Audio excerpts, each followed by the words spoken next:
Let's jump into Mario. Mario is a program where we'll make our own, albeit primitive, version of a classic Super Mario Bros. Game background.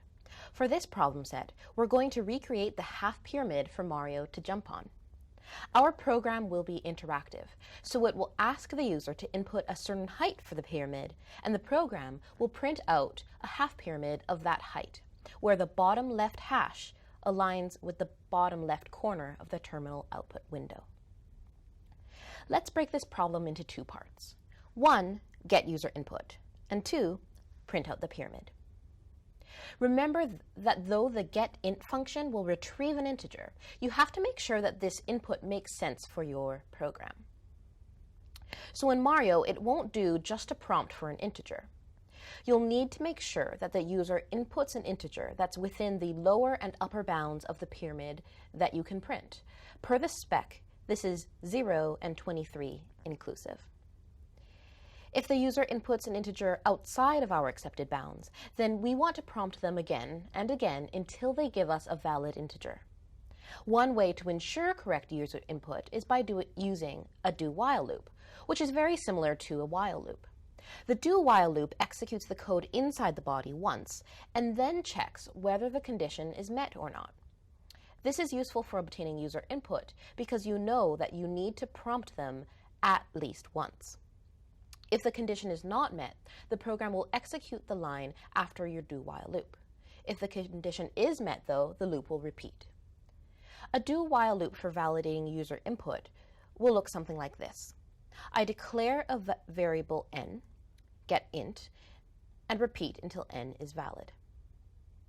Remember that when you declare your variable, it needs the appropriate scope, just like in Scratch. If I declare n inside my do-while loop, the rest of the program won't be able to access it. It's limited to the confines of the curly braces. All right, so now that we've validated the user's input, we actually need to draw this half pyramid. It's made up of printed characters, so let's make a half pyramid in a simple text editor. If we want to make a Mario-style pyramid of height 3 that's aligned on the left side of our window, then we'd type 2 hashes, click Enter, then type 3 hashes, click Enter, and then type 4. But in this problem set, our half pyramid has to be right aligned. Using a standard keyboard, how might you modify this file to move the hashes over to the right side? I might use 2 underscores, 2 on the top row, and 1 on the second. That doesn't look as nice though, so let's replace the underscores with spaces. And there we have a half pyramid of height 3. Try and remember this text editor example as you start thinking back to C. Let's try and figure out some kind of pattern that we can put in a loop construct. Take an example height, say 8, and see if you can start to come up with a pattern. The first row will have 7 spaces, followed by 2 hashes. The second row will have 6 spaces and 3 hashes, and so on until the 8th row. But how do you represent the nth row? Remember that programming convention is 0 indexed. That means that you start counting at 0. So the first row is technically row number 0 with 2 hashes. Row number 1 has 3 hashes. Row number 2 has 4 hashes. So following this pattern, for any row number n, there are n plus 2 hashes. I'll leave it to you, though, to find out the pattern for the spaces. Remember that your pattern will be slightly different if you choose to start your count from 1 and not 0. Now you have a pattern for any abstract row n.